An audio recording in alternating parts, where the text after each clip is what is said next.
Good evening, everyone. My name is Dr. Paul Hahn, Chair of the Theology Department.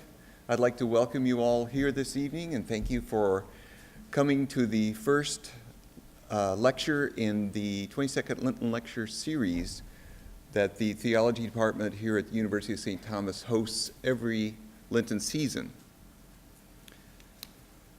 Our first lecture this season is going to be delivered by Sister Madeleine Grace. I'm sure that to most of you she's no stranger. She's participated in the Lenten lectures a number of times. Sister Grace is a member of the Congregation of the Incarnate Word and Blessed Sacrament. She received a Bachelor of Science in Social Science from the University of Houston. She obtained her Master of Arts in Theology from St. Mary's University in San Antonio. Her PhD was earned in Historical Theology at St. Louis University. She's currently Associate Professor at the University of St. Thomas. She's formerly been chair for 6 years of the Theology Department. She currently holds the Scanlon Endowed Chair in Theology. Her areas of specialization are church history and I would say spirituality, a keen interest of hers. It was actually Sister Grace who, at a meeting of members of the Theology Department back in August, suggested this topic as a possibility for this Lenten season, since it seemed to me a good idea that we begin by explaining the canonization process before we examine actual Americans on the road to sainthood in the remaining 5 lectures of the series. It seemed to me fitting that our resident church historian be asked to do that task, especially since she's the one who proposed the topic. So we have asked Sister to give our keynote lecture this year. I also asked her, what prayer would you like me to use to introduce you tonight? And she's proposed one which was actually composed specifically for the University of St. Thomas by one of the Americans now on the way towards sainthood. And that would be Archbishop Fulton J. Sheen, who will be presented in one of the upcoming lectures. This is the prayer for the University of St. Thomas, which Archbishop Sheen wrote. So if I may ask you to join me in prayer. O God, who desirest that all men should come to the knowledge of the truth, and to this end did enlighten the world with the wonderful learning of St. Thomas Aquinas, mercifully grant that this university, dedicated to his name, may be a seat of wisdom to the young, a mother of good counsel to the community, a blessing to all its benefactors.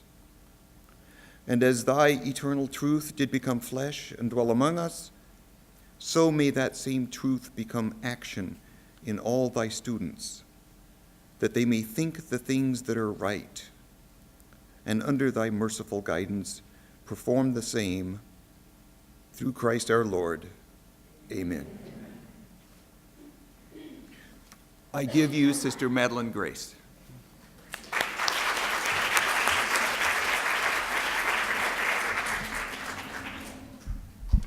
Thank you very much, Dr. Hahn, and likewise thank you to each of you for coming this evening as we begin our Lenten season.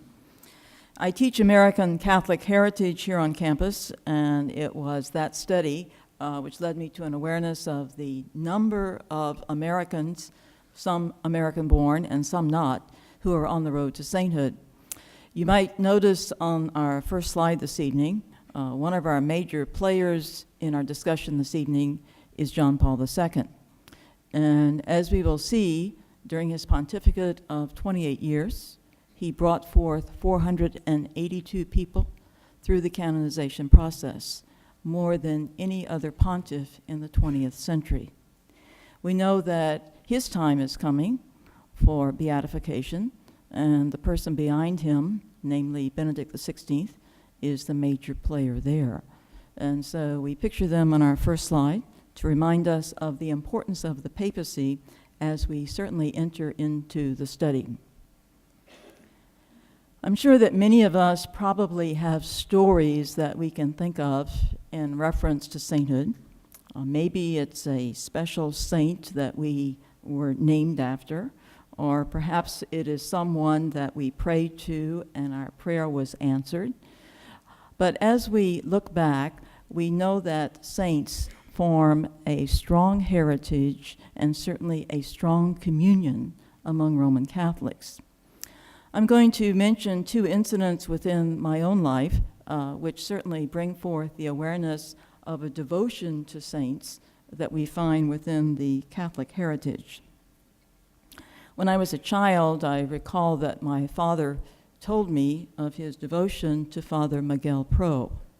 Father Miguel Pro, as we probably know, in the 1920s, was assassinated in Mexico. The year was 1927. In the year 1928, my father's mother, who would have been my grandmother, was suffering from pancreatic cancer. She was brought from a little town in Louisiana to Touro Hospital in New Orleans, and there she was operated on. The doctor opened her up and closed her up and said, "She's terminal." And so she was brought back to the little town of Plaquemine, Louisiana, where the Grace family lived, and all began to pray. One of the family produced a relic of Miguel Pro, who, as we said, had just died. At the end of the prayer, she was cured. And so her husband, who was a medical doctor, verified that his wife no longer had the illness. In the year 1941, she passed on to her eternal reward. And again, the family wanted to know about this cure. And so an autopsy was performed.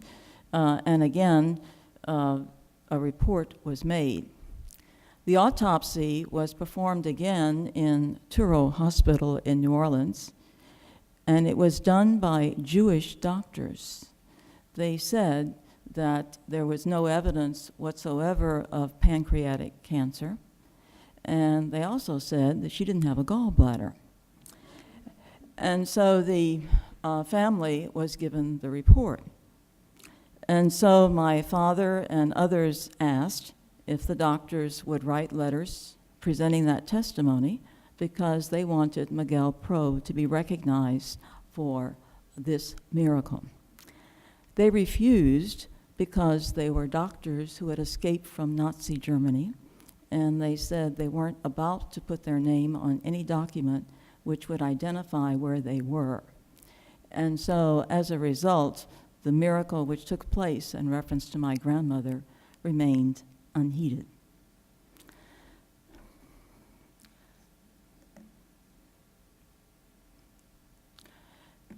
A number of years ago, I was studying in St. Louis U, and there I was boarding with the Precious Blood Sisters. And there were lots of sisters within the 5-story structure. At one point in time, 5 of their sisters returned from Liberia. They were missionaries there for a number of years. And the reason they were back was because a civil war was taking place in that country. I remember the women well. They were quite anxious to go back. We prayed together, we ate together, and all they talked about was their mission. Their superior told them to sign up for courses, which they did sort of grudgingly. And then when in their spare time, they would try to convince their superior that it was safe enough for them to go back. I can remember the day in 1991 when they went to their superior and asked for permission to go back, and they got a big no, and I saw 5 long faces walking out. I came back to Houston in June of 91 and got involved in teaching again and didn't really think about it until I was watching the news one night in October of 1992. And all of a sudden, the 5 faces of these women appeared on the screen.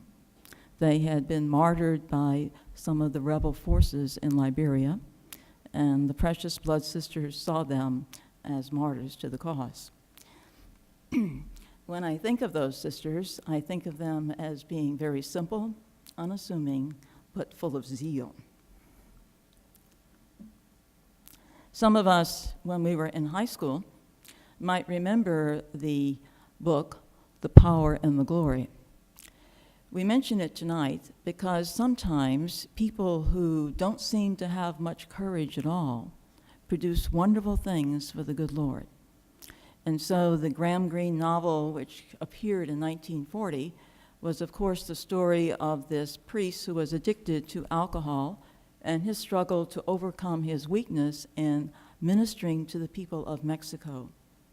You might remember the scenes from that book when he debated as to whether he was going to continue his mission or whether he was going to flee. And so the slide here, which you can't see too much, has him portrayed as a kind of fugitive in the dark, and he's praying to the good Lord and asking, what am I going to do? And so we know what happens. He chooses to go back to the people. He is arrested. He is put before a firing squad, and he gives his life for these people, even though in the world of novels, he goes down as the whiskey priest. The last scene of that book typifies so much of what we find in the church, and that is we see all of these people gathered in someone's home, and they are praying for the repose of the soul of this priest, and someone knocks on the door. And of course, since it is Mexico speaking in Spanish, and he says, I am your next priest.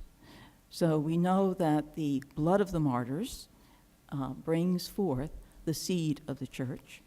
And just because one person has lost his life does not mean that another is not there to follow. And so here we have one of the last scenes of that film. If you're ever looking for the film, The Power and the Glory, you better look for The Fugitive because that's its name. As we move on to the New Testament, we note that sainthood is certainly there. It was considered to be a gift of special privilege for certain persons in reference to the next world. And so we can look at Matthew's gospel, Matthew 19:28, as Jesus spoke to the people and said, Amen, I say to you that you have followed me in the new age, when the Son of Man is seated on his throne of glory, will yourselves sit on 12 thrones, judging the 12 tribes of Israel. We can think further in the scriptures of the parable of the rich man and Lazarus, and it reminds us that those in the next life who have gone before us can pray for us. And so in this story, which of course we find in Luke's gospel, we have the awareness of the intercession of saints. We remember further in Paul that he tells us that we are all members of that communion of saints, and we are all called to use our gifts for the honor and glory of the good Lord. And then, as we see, as he writes to the people of Ephesus, so then you are no longer strangers and sojourners, but you are fellow citizens with the saints and members of the household of God. We support and pray for each other as members of that marvelous communion of saints. We note that martyrs were deeply esteemed in the early church. All we have to do is turn to the Acts of the Apostles, and we find Stephen portrayed as an alter Christus, or another Christ. And so we might recall Stephen actually giving it to the people when he said, you stiff-necked people, uncircumcised in heart and ears. And then later on, when they pick up their stones and throw them at him, we remember that Stephen says, "Lord, do not hold this sin against them." We might recall that he is echoing the words of Christ on the cross in Luke's Gospel, "Father, forgive them, for they know not what they do." Sometime after the death of Stephen, we note in the middle of the 2nd century, we have the eyewitness account of Polycarp. We remember that he was burned at the stake, and we recall that he lost his life as a very elderly man. In that story of Polycarp, whoever is giving that memory says that when Polycarp succumbs to the flames, a bird flies to the heavens, signifying that the Spirit of God has left that individual. In the early church, as we think of sainthood, we normally hear that the people came forth and signified in one voice that they thought a person had led a life of holiness and certainly was with the Lord. And so they in turn would approach the bishop, as we see, and it was the bishop's job to gather the story behind the life of this person, and certainly what they were known for, what we would see as alleged miracles. If the bishop within the diocese believed the person to be one of holiness and one who certainly was with the Lord, their body was exhumed, brought to the local church, and placed under the altar. And we would know that the people in that locale would give veneration to that particular person. So the process of sainthood in the very early church was actually carried out on a local level. As we see, a day was assigned for the celebration of the feast within that particular diocese. Initially, we would think of saints as martyrs, but as time moved on and Constantine in the year 313 guaranteed religious freedom for Christians, we note that holy people were certainly seen as those beyond martyrs. Confessors, those who were willing to give up their lives but who survived. Individuals who were seen as ascetics, especially as we think of individuals such as Antony of Egypt and others who had traveled east. And then, of course, we can include bishops, doctors, learned in the faith, and eventually missionaries. And so our list of saints is going to vary. If we were to look at our liturgy within the early church, we find that the first Eucharistic prayer is already being used in the 4th century, and we see that Ambrose of Milan mentions in the latter part of the 4th century, and it has been within our liturgy there for over 1,500 years. It contains quite a listing of saints, and many of them are martyrs. It is not readily used today, shall we say often, in reference to the celebration of a liturgy, because it is a bit longer, and of course it does contain many of these early saints. But it reminds us, it tells us of who was esteemed within the early church. And so as we look at the prayer, you will remember it. In union with the whole church, we honor Mary, the ever-Virgin Mother of Jesus Christ our Lord and God. We honor Joseph, her husband, the apostles and martyrs, Peter and Paul, Andrew, James, John, Thomas, James, Philip, Bartholomew, Matthew, Simon, and Jude. We honor Linus, Cletus, Clement, Sixtus, Cornelius, Cyprian, Lawrence, Chrysogonus, John and Paul, Cosmas, and Damian. Later on, after the words of consecration, we remember, for yourselves too, we ask some share in the fellowship of your apostles and martyrs, with John the Baptist, Stephen, Matthias, Barnabas, Ignatius, Alexander, Marcellinus, Peter, Felicity, Perpetua, Agatha, Lucy, Agnes, Cecilia, and Anastasia. We see in the second slides, most of these people are women, and in the first slide, most of them are men. Many of the individuals who are mentioned are popes, and so as we see, we have Linus, who reigned right after the time of Peter, and he was certainly a friend of Paul, as we see in the second letter to Timothy. He's mentioned by Irenaeus, and certainly by Eusebius, who was the father of church history. Cletus, as he often was called, the term meant blameless, and as it says, Paul required that a bishop was supposed to be blameless. Clement is remembered for a letter he wrote to the people of Corinth, telling them that they didn't have the right to throw out their priest, because the priest was initially appointed by Paul, and it was the role of the church to appoint the leadership. And so it is from that we see a recognition of apostolic succession, or an awareness of the authority by way of the church within leadership. And then we move on in the Eucharistic prayer. We mention here Cornelius, who was pope in the middle of the 3rd century. He had to deal with a number of splinter groups in the church who were arguing about what should happen when a person decided to give up their faith and offer a little incense to the gods during the time of persecution. And some people thought, well, you didn't have to do any penance, and some people thought you couldn't get back in at all. And so Cornelius had to live with those groups and deal with them.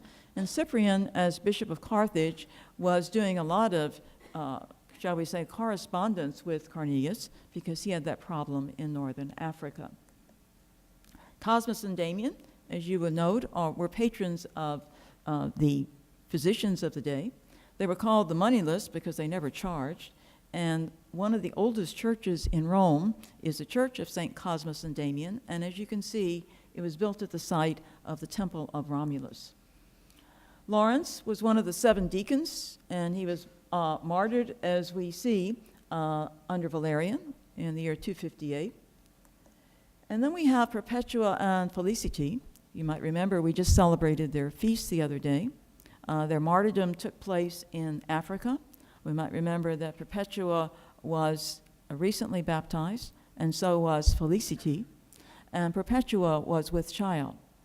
And we can read the account of the martyrdom as we have it in the documents which are available to us, and it certainly tells us that the grace of baptism enabled them to endure the difficulty which was going to be ahead. As it says on the slide, there is a basilica built in their honor in Carthage. Agnes, as we can see, the name is very much like Agnus, or lamb. And we might recall that on the feast, her feast every year, January 21st, the Pope is brought 2 little lambs, and he's asked to bless those lambs. And we know that the wool of the lambs will be used for our new archbishops as they go to Rome in June and receive what is called the pallium. And so this practice goes back to the very, very early church. Cecilia, as we know, is the patroness of music. Sometimes we wonder why that is the case. It is thought that it was because when she married, she had such beautiful music at her wedding. She was responsible for the conversion of her husband and her husband's brother. And we can tell by the depiction here that she is going to be beheaded. And here we have an image of Cecilia as it is found in one of the catacombs, the most famous catacombs of St. Calixtus. Lucy is always depicted with a little tray with eyes on it, and the story goes that her eyes were popped out by Diocletian and that they were miraculously restored, but she was martyred by Diocletian, as it says, in the year 303. We note that the name Lucy means light, and as we would guess, she is the patroness of the blind. Perhaps you know the story that the church has stated on her feast day, which is December 13th. During the Advent season, the oldest daughter in the family is supposed to put an Advent wreath on her head and bring breakfast to every member of her family. Augustine of Hippo, who, as we know, we would esteem as one of the great, if not the greatest of the Latin fathers, certainly had much to say about the early martyrs. As we see here, they really loved this life, yet they weighted it up. They thought of how much they should love the things eternal if they were capable of such deep love for things that pass away.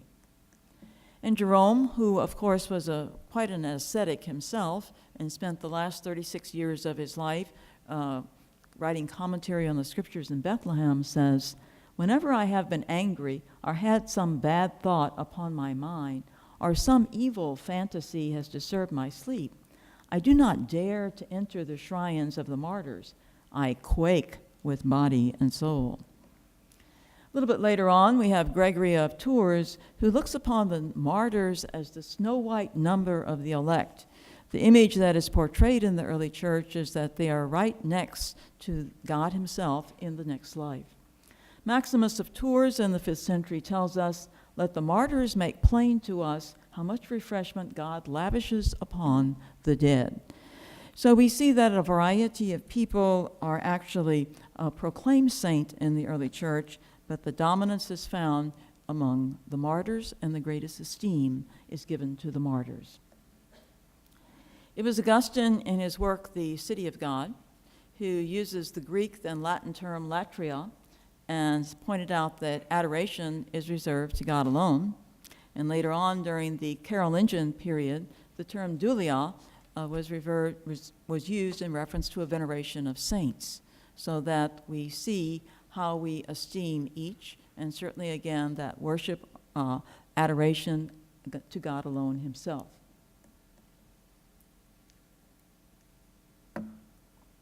Canonization was on a local level for a number of centuries, but as we move to the 10th century, we see that it will begin to move to the Vatican, or what we would refer to as pontifical canonization.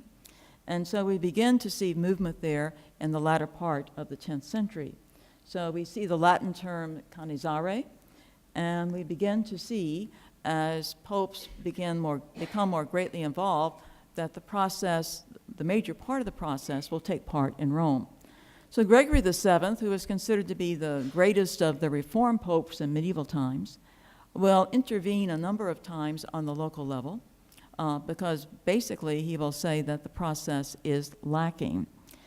By the time we reach the 12th century, we see that there are more canonizations taking place in Rome than on the local level itself. Pope Alexander III, in the year 1170, wrote a letter to King Canute of Sweden and said that no one should be venerated as a saint without the authority of the Roman Church, meaning specifically the process must go to Rome. This statement, issued by Alexander III, becomes part of the decretals of Gregory IX, which means ultimately that it becomes part of what we know as canon law. And so as we move into the 12th and 13th century, we're seeing that the process becomes more universal or Roman as such. When a person is actually canonized, we note that the church refers to a sevenfold honor. So as it says, the name is inscribed in the catalog of saints, the new saint is invoked in public prayer in the church, churches may be dedicated in honor of that particular saint's memory, the Mass and the office may be offered to God in the saint's honor, festival days may be established for them, pictorial representations may be seen, and the saint's relics may be enclosed in precious vessels and publicly honored. So great esteem given to the saint after the saint is canonized.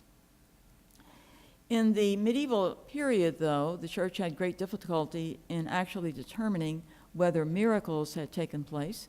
Naturally, medical science had not advanced nearly to what we know today.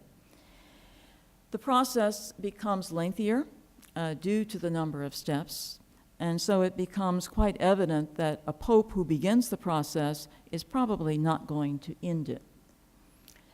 We note further the influence of relics, especially during the early church and medieval times, and specifically as seen in Europe. Peter Brown, who wrote much of the very early church, states, "Relics offered a way of expressing protection and solidarity. The passing of relics from one community to another, or their discovery, heightened the special status of the members of the Christian elite by making them privileged agents, personally involved in administering the loving kindness of God." Lateran IV, in the year 1215, stated that the veneration of relics was prohibited unless it was under the authorization of the church. So we are looking at the awareness of the church taking charge of what is actually a bona fide relic. As time moves on, we see that more documentation comes out from the papacy in reference to the canonization process. And so we note that the Congregation of Rites is established in the year 1588 by Pope Sixtus V, and he reigns after the Council of Trent. And it is his role as we look at uniformity in reference to public worship, and that would include canonization, beatification, and veneration. Benedict XIV in the next century would have served as a promoter of the faith and a promoter of canonization. And so he writes his own document, which includes the stages that we travel through in reference to the canonization process. So you note testimonies are obtained by the universal church, but normally from the local church. They look for a virtuous life and always in reference to miracles. Today, as we look at the process, we note that after Vatican II, in the year 1969, the Congregation of Rites was divided into the Congregation for the Causes of Saints and the Congregation for Divine Worship. Both of these congregations we hear lots about today. Tonight, of course, we're looking at the Congregation for the Causes of Saints. The other, dealing with divine worship, is readily in the news as we look at changes taking place in reference to our translations in the liturgy. John Paul II, who, as we note, is going to change the canonization process, writes his own document in the year 1983. And so we recall that in the early church, the canonization process was basically dealt with on the local level. In medieval times, we see that it is the universal church which handles most of the process. And when John Paul II comes to the fore, we see that he returns to the local church and allows the bishop to begin the process. And so we are looking at the diocese, and the local ordinary or the bishop who would have that particular role. So as it says, the bishop would initiate investigations. We note also that he will assign to the congregation what are called relators, and their task is the drafting of a document referred to as the positio. And we note that he will eliminate what was commonly referred to as the devil's advocate, or specifically the canon lawyer who spoke out in reference to why this person would not be or should not be proclaimed a saint. And so prior to the time of John Paul II, within modern times, we were looking at a kind of juridic structure, meaning one group of canon lawyers would be arguing for reasons as to why the person should be proclaimed a saint, and the opposite side, referring to the devil's advocate, would be arguing against. John Paul II eliminated that and looked for a more narrative structure where the uniqueness of the individual in their holiness could be brought forth. In the year 2000, John Paul II addressed the topic of sainthood, and as he says, the church has once again become a church of the martyrs. And he referred specifically in that document to World War II, the Spanish Civil War, and the Mexican Revolution. And certainly tonight, and we can note in his pontificate, there is great evidence of sainthood among those three time periods in the 20th century. As we look at the process today, I will be mentioning various individuals who are either at that process or have something that we can mention about it.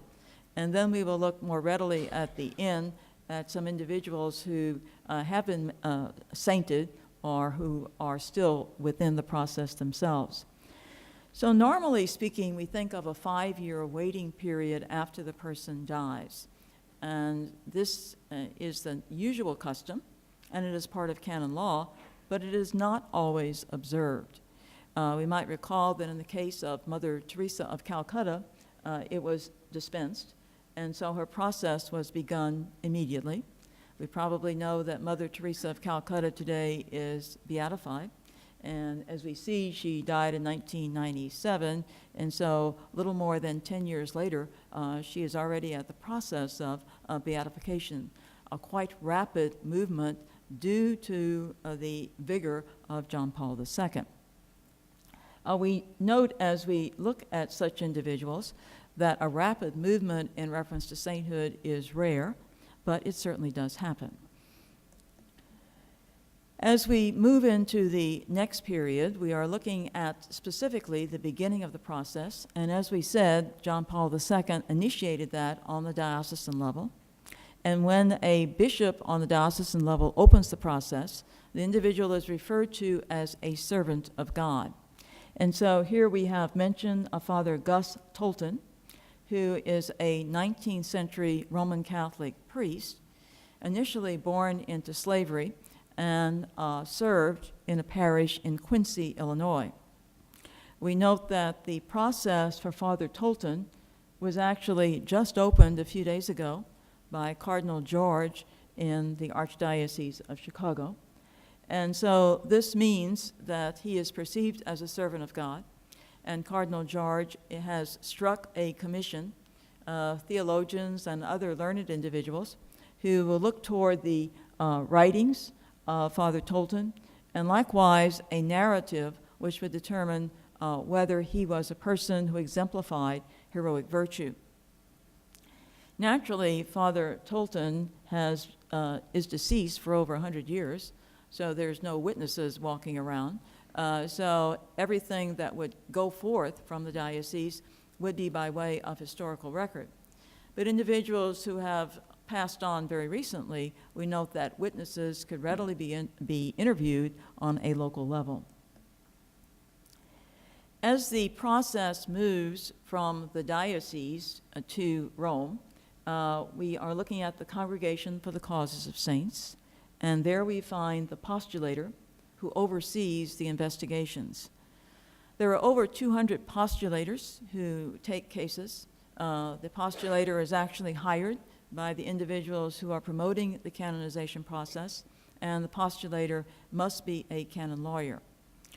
We notice it says that the other individual, the relator, is the person who works with those on the local level in regard to writing the positio. The positio can take a number of years, depending on what kind of information you are dealing with. And so, as we look at the positio, it presumes a summary of the life and virtue of the servant of God. Some individuals have written lots, and some individuals have written little. Naturally, within the positio, it would also include, as it says, a summarium, which is a deposition of witnesses questioned on specific points during the diocesan process. So this would be necessary, especially if the person has died in modern times. We note that one cause, which has just gone to Rome, is that of Archbishop Fulton Sheen, and we note that since he died only 30 years ago, there would be a number of witnesses around, and they would be interviewed as part of the process. We note that Bishop Sheen wrote over 30 books within his lifetime, and he did much by way of the media, and so all of that had to be reviewed on a local level, and now, of course, it is being reviewed in Rome. Some causes, as we said, are historic, and here we have a cause of an individual we all remember from our study of world history. Her name is Isabella of Castile, and so, as it says on the slide, her positio is ready to be reviewed, and we note that the bishops of Spain have been promoting her cause. We might recall that Ferdinand and Isabella were seen and are seen in Catholic history as the Catholic kings, or the Catholic king and queen. It is through their efforts that we recall Columbus sailed the ocean blue. We remember that they were Franciscan missionaries on the the Pinta and the Santa Maria. And we remember that as a result of that, much of Latin America became Catholic. And so much esteem given to Isabella of Castile. However, the fervor of her faith would be seen perhaps through a different lens today. We recall also that it was Isabella who went to Ferdinand during her lifetime, specifically in the year of 1478, and asked Ferdinand to go to the Pope so that we could purify the faith within Spain, meaning that we could try to correct those people who were in error, what would be referred to as heretics. And so it was the instigation of Isabella which brought about what we know in history as the Spanish Inquisition. The Spanish Inquisition, unfortunately, has had all kinds of atrocious stories told about it. Most of them today have been perceived as untrue, but they are out there. And so a lot of people would ask questions about Isabella. We note that Isabella had Jews and Moors in her court. She truly believed that if a person was not Catholic, their soul was not going to be saved. And so she told all of them they needed to get baptized. And so they did, because they wanted their jobs. But then they went back to the synagogue on the side, or they went back to the mosque on the side, and she found out about it. And as we know, in the year 1992, she told them, you are either a Catholic or you leave. And so we know that they left. The Jews went to Brazil, and the Moors went back to northern Africa. And so Isabella's concept of the Catholic faith was not inclusive of what we would think of today as religious freedom. That does not mean that she was in any way less fervent than Roman Catholics who are up for sainthood today, but it certainly troubles the cause. And so the positio sits, and whether it will move forward remains to be seen. As we look today further in the process, we note that Father Michael McGivney is now venerable, and we remember that he is the founder of the Knights of Columbus, and that this means specifically that he has been recognized for heroic virtue, and whatever he has written would be considered orthodox in the eyes of the Church. And so his cause rests in Rome and waits for miracles. An unusual person who actually was brought to the level of sainthood is Edith Stein. Many of us know Edith Stein as Sister Mary Benedicta of the Cross. We might remember that she was originally a Jew who converted to Roman Catholicism. She was a philosopher who had written a fair amount, and then chose, prior to the outbreak of the war, to enter a Carmelite cloistered convent. And there she continued in her writings. When the war broke out, she was moved from Cologne to Eck, and the sisters perceived that she would be safe because Holland at that moment was a neutral nation, but of course the neutrality with Adolf Hitler was not maintained. Edith Stein here is pictured as Sister Mary Benedicta with her sister Rosa. Rosa had taken care of the mother of the family until the mother died, and then Rosa came to the convent and desired to enter it, and that really hadn't happened when the outbreak of the war took place. This is the last picture we have of Edith Stein. In the year 1980, the cause was brought forth, and the bishops of Poland asked if Edith Stein could be brought forth as a martyr. And we note that the Vatican hesitated, and they asked, well, why did she lose her life in the death camps? We know that she was killed in Auschwitz with her sister. And so investigations were carried on, and it was discovered through a collection of war documents found in Amsterdam in that year that the Nazis had told the bishops of Holland that if they would just keep quiet about the deportation of the Jews, that no Catholics who had converted from Judaism would be touched. Well, the Dutch bishops said they weren't going to do that, and neither did the German bishops. So on a certain Sunday morning, a sermon was given from the pulpit, and it was critical of Nazi Germany. On Monday morning, Sister Mary Benedicta and Rosa were picked up, and by Thursday they were dead in the death camps. So that documentation allowed the church to proclaim Sister Mary Benedicta as having died for the faith, because the documentation referred specifically to Jews who became Catholic. Today, the process used by John Paul II says that if a person is proclaimed a martyr, that would mean that he or she is beatified without a miracle. And so Sister Mary Benedicta was referred to as blessed. However, she was a very unlikely candidate even for sainthood because there were no relics.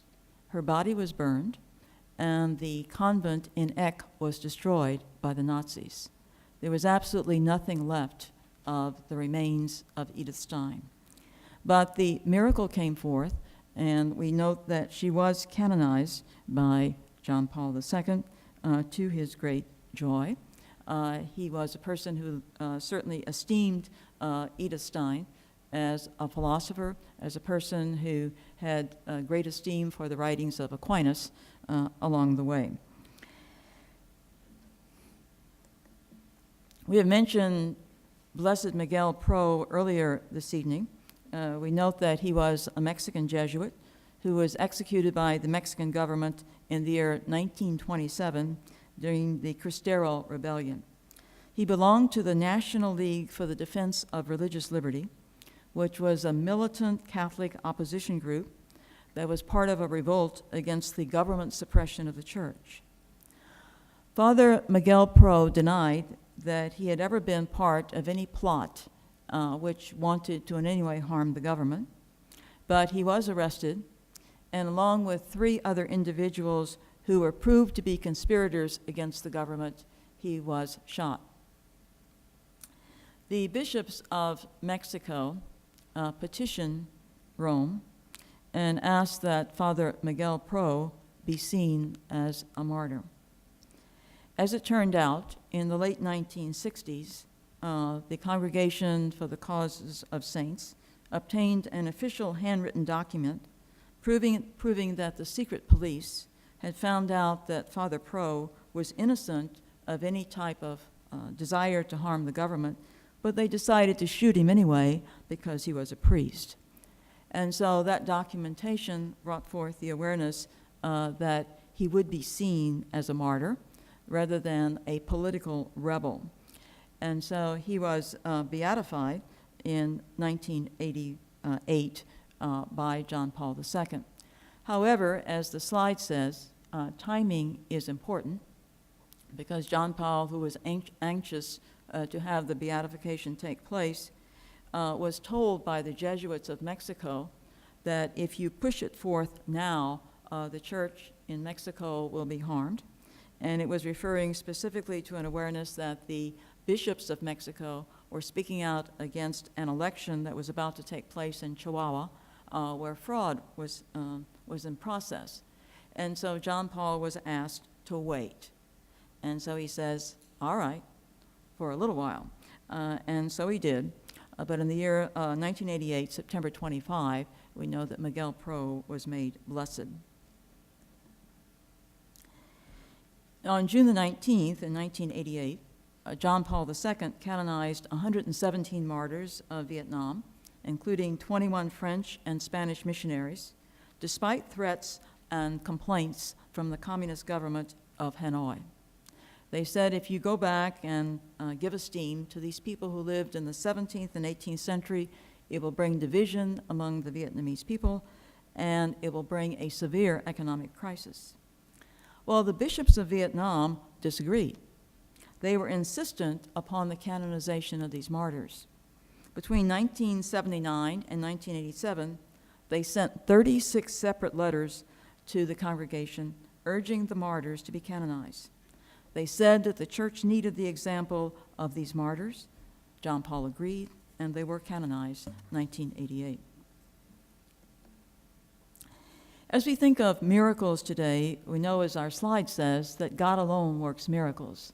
The faithful must take the initiative in asking for his intervention, and it is the congregation's medical consultants who determine that an extraordinary healing is not explainable by medical science. If we think of various parts of the world, we note that intercession from those who are up for sainthood is much more frequent in some areas than others. the church will readily say that there is a lot of intercessory prayer coming from Southern Europe, especially Italy, and not as much coming from Eastern Europe, due to the fact that sometimes people are hindered in reference to their practice of religion, and doctors are hindered in reference to their practice and their belief by way of the faith.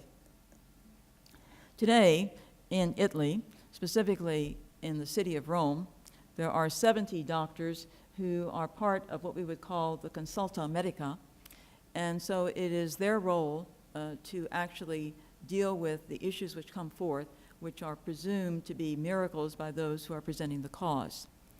Each particular example of a supposed miracle is dealt with by 5 doctors. And so this means that they will probably have to read a document which is 1,500 pages long, which comes from whoever is sending forth the case. And so these doctors will read the situation separately, and then we'll get together and discuss whether they perceive it to be a miracle or not. It can go forth only if it has a majority vote, which would mean 3 out of 5.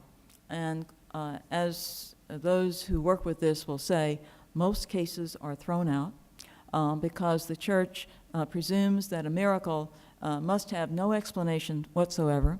It must be instantaneous, and there must be no question that certainly it has to be a miracle. An example of one among many people who awaits miracles is the foundress of my own order, Jean Chazard de Mattel. She was venerated in 1992 by John Paul II. Our congregations have submitted several examples, but none of them have gotten through those 5 doctors in Rome. And so we continue to await and to pray for our own foundress, naturally seeking her intercession. As we continue on in reference to this process, we know that a number of Americans have been beatified, and so one is Blessed Marianne Cope. She came from Syracuse, New York, was a Franciscan sister, and here we have pictured the famous Damien of Molokai. As you probably know, he was recently sainted, and Mother Marianne Cope was one of the first sisters to go to Molokai and to serve in the leper colony which is there. And so she spent the rest of her life serving in reference to the people on that particular island. When a person is proclaimed blessed, it means, as it says, that one miracle has been accepted by the Vatican, and so a public cult may be seen on the local level or within a particular religious community. And so we have Blessed Kateri Tekakwitha, whose canonization is being sought by the Jesuits, especially the Jesuits of North America. And we note that she awaits a second miracle. Likewise, Blessed Junipero Serra, who we note was involved in the establishment of missions, especially in the state of California, is now beatified, and he awaits a second miracle.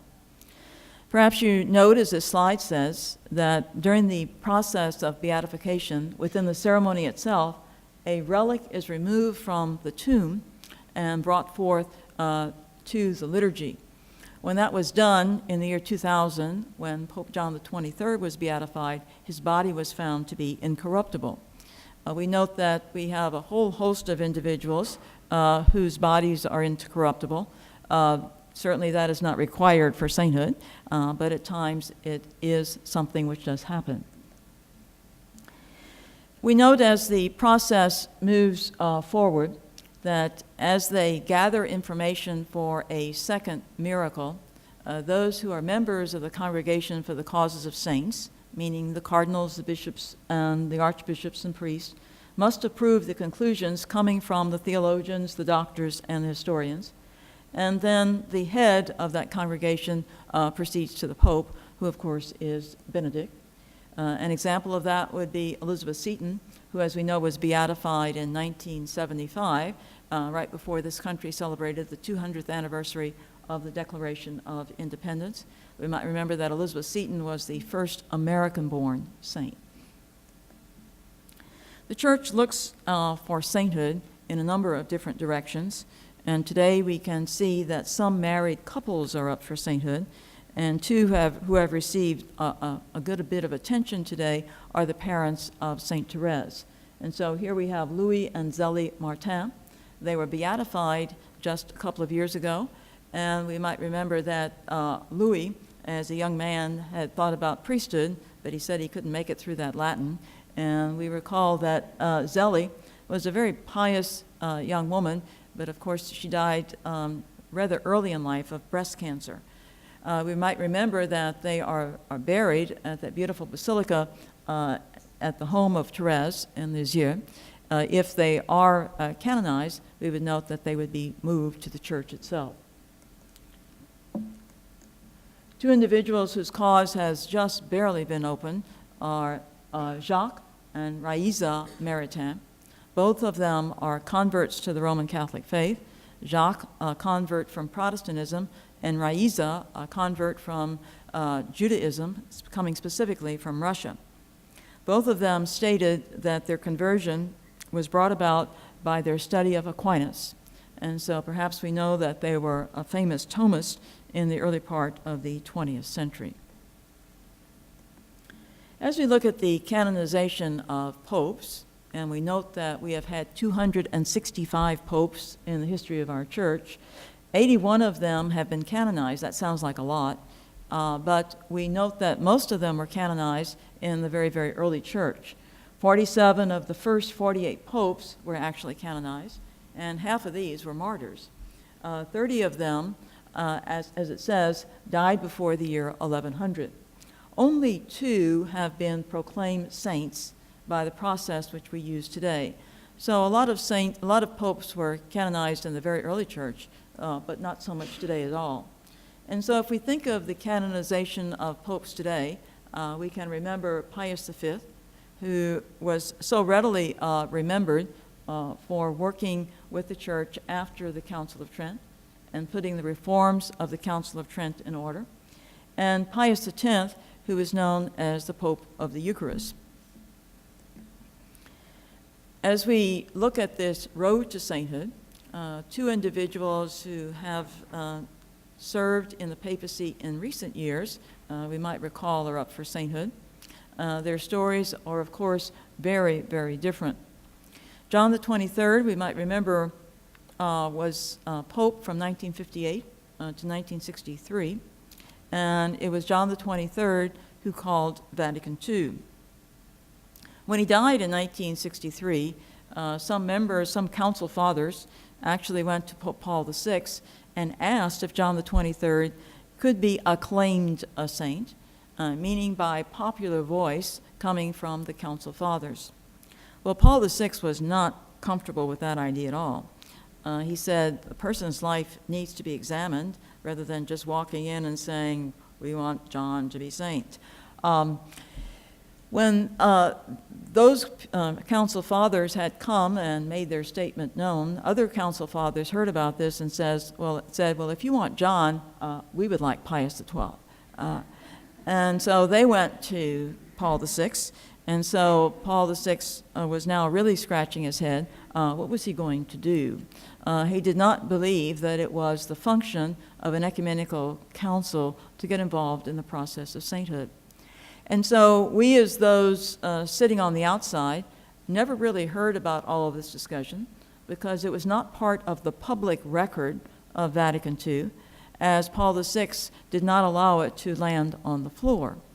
And so when Vatican II ended, Paul VI announced that he would begin the process for each one of these individuals, which certainly did happen.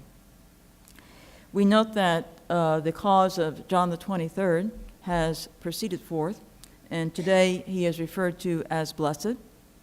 He was beatified by John Paul II in the year 2000. We note that Pius XII,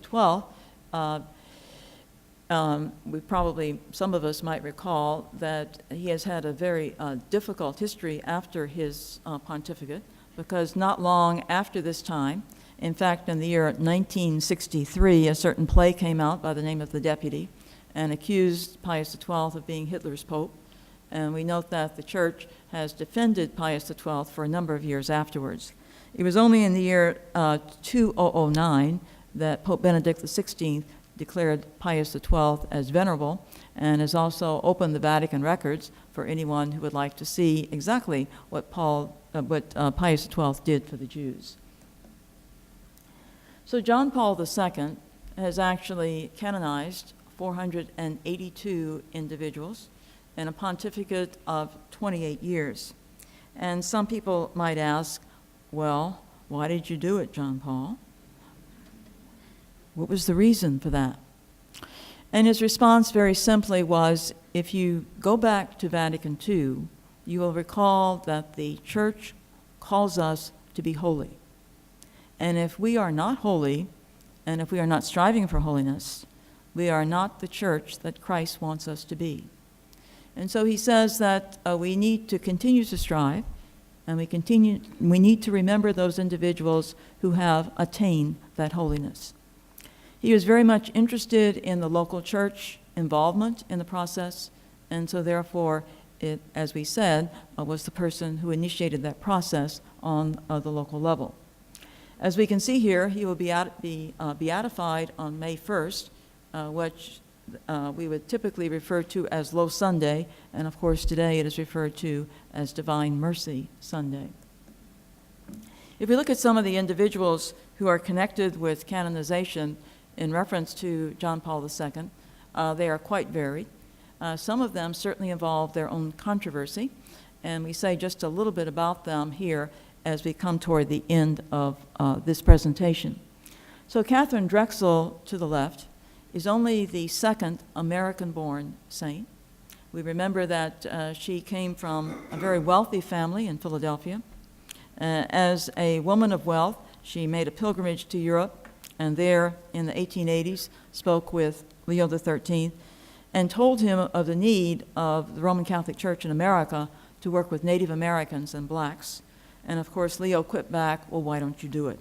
And so she established the Sisters of the Blessed Sacrament and spent the rest of her life and the rest of her fortune serving those people. When her cause came up for sainthood, this cause began in Philadelphia, and it was Cardinal Kroll, and he saw to it that the Positio was written in a certain way which showed the uniqueness of Catherine Drexel, meaning that she brought forth the spark within the American Catholic Church to serve peoples who had not been served well in the past. It was the uniqueness of her calling that we saw in Catherine Drexel. And so John Paul II naturally became a part of that, and as we see, she was canonized just very recently in the year 2000. Rose Philippine Duchesne, we might remember from our American Catholic history, was the Madam of the Sacred Heart who traveled up and down the Mississippi River establishing schools for young women. And so she is remembered serving the church in the early 1800s within this country. If you were to go to Grand Coteau, Louisiana, you can still find the structure built by Rose Philippine Duchesne, which is a school today, and it was built in 1821. Her cause was brought forth by her sisters in the latter part of the 1800s. She was made venerable in the year 1909, and she was beatified by Pius XII in the year 1940. Her sisters brought forth two more examples of what they thought were miracles. One was thrown out immediately by those Vatican doctors, and the other was thrown out on a split vote, meaning it was 3 votes against and 2 for. In the year 1987, remember John Paul as Pope, an American appeared on the Congregation for the Causes of Saints, and his name was Father Sarno. He asked the sisters if they would be willing to reopen the cause. Well, the sisters had pretty well given up, and they said, well, you know, we tried, and she can just remain blessed. And he said, oh, let's go for another try. And so they reintroduced the cause by bringing back the example of the miracle which had been refused a number of years earlier. The proposed miracle was of one of their own sisters who had had a lump on the neck which was considered to be cancerous. It vanished after she sought the intercession of Rose Philippine Duchesne, and she died 10 years later of a heart attack. He was brought forth again to a panel of 5 doctors, and they unanimously accepted it as a miracle, and so she was canonized in the year 1987. Faustina Kowalska was the first person canonized in this new century of ours in the year 2000. We might remember that her cause had been around for a while, and John Paul II said that he was a young man, when he was a young man working in the mines in Poland, he used to visit her shrine every day. However, Faustina's autobiography was considered to be less than orthodox in reference to theology, and so her cause did not move forward.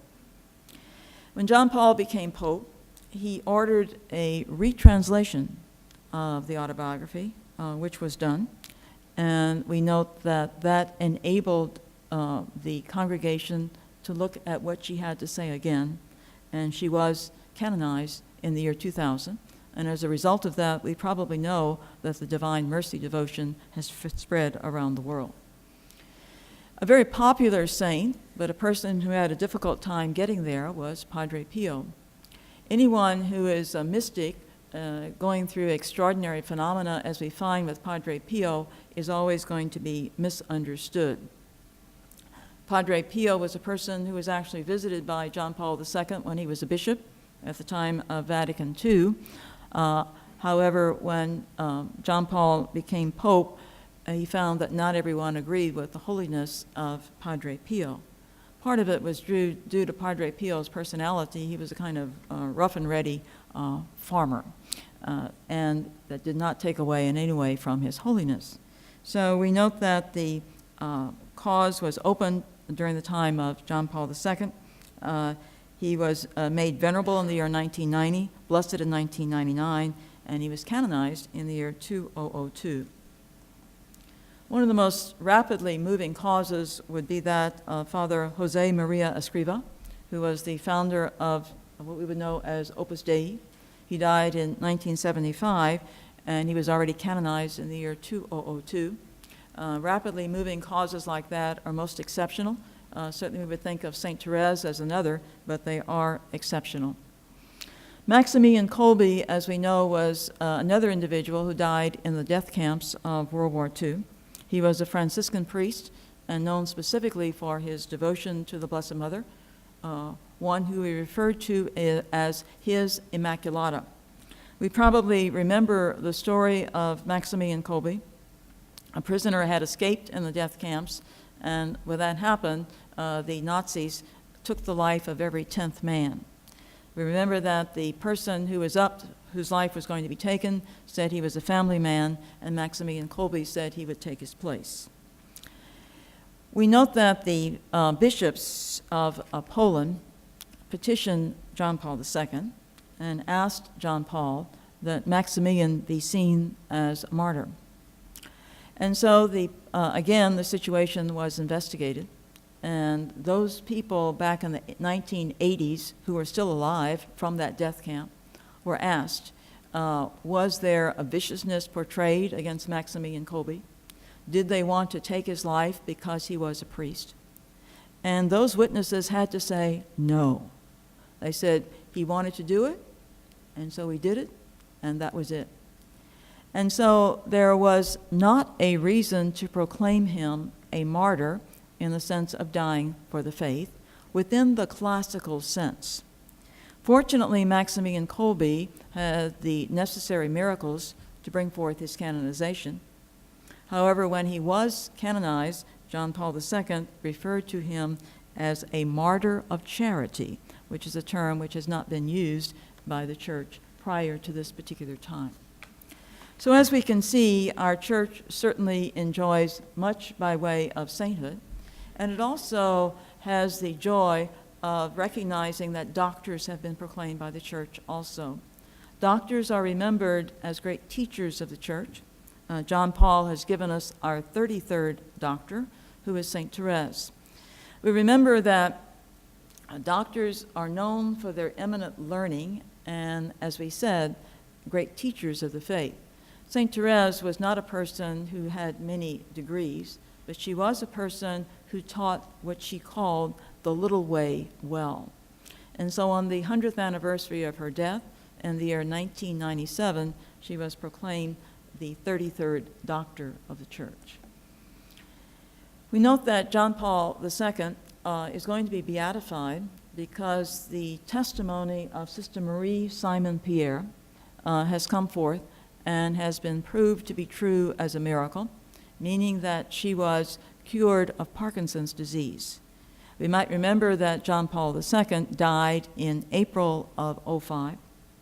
And if we were to read of Sister Marie Simon Pierre's story, she says one night in June she experienced a miracle, and the miracle was the cure of the disease itself, and she knew it was gone the next morning. Tremendous studies were engaged in reference to this disease itself to make sure that that was accurate, and so we note that on May 1st, the beatification of John Paul II will take place. We are so fortunate today to belong to a church which enjoys the communion of saints. We pray for each other, we remember each other in prayer, and certainly we remember that during this marvelous Lenten season. Thank you so much.